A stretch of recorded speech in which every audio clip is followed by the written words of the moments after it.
ನಾವು ಓದಿದ ವಿಭಾಗದಲ್ಲಿ ಇವತ್ತು ನಾವು ಪರಿಚಯ ಮಾಡ್ಕೋತಾ ಇರೋ ಪುಸ್ತಕ ಕಾಲಾಯ ತಸ್ಮೈ ನಮಃ. ನನ್ನ ಕತೆ ಇವರು ಕದ್ದಿದ್ದಾರೆ ಅಂತ ಆರೋಪ ಮಾಡಿಕೊಂಡು ಇಬ್ಬರು ಕತೆಗಾರರು ಪೊಲೀಸ್ ಸ್ಟೇಷನ್ಗೆ ಬರ್ತಾರೆ.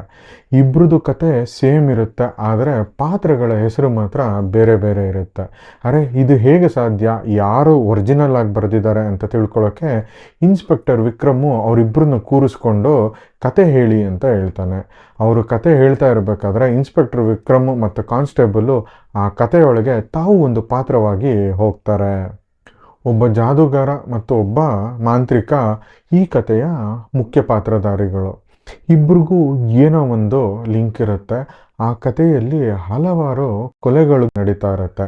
ಆ ಕೊಲೆಗಳಿಗೂ ಈ ಇಬ್ಬರಿಗೂ ಏನೋ ಒಂದು ಲಿಂಕ್ ಇರುತ್ತೆ. ಎಸ್ಪೆಷಲಿ ಹಸಿರು ಕಣ್ಣು ಅಥವಾ ನೀಲಿ ಕಣ್ಣಿರೋ ಹೆಣ್ಮಕ್ಳು ಕೊಲೆ ಆಗ್ತಾ ಇರ್ತಾರೆ.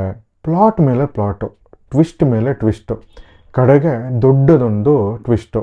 ಈ ಥರ ಹಲವಾರು ಮಜಲುಗಳಿರೋ ಕತೆ ನಮಗೆ ಹಾಲಿವುಡ್ ಮೂವಿ ಇನ್ಸೆಪ್ಷನ್ನ ನೆನಪಿಸುತ್ತೆ.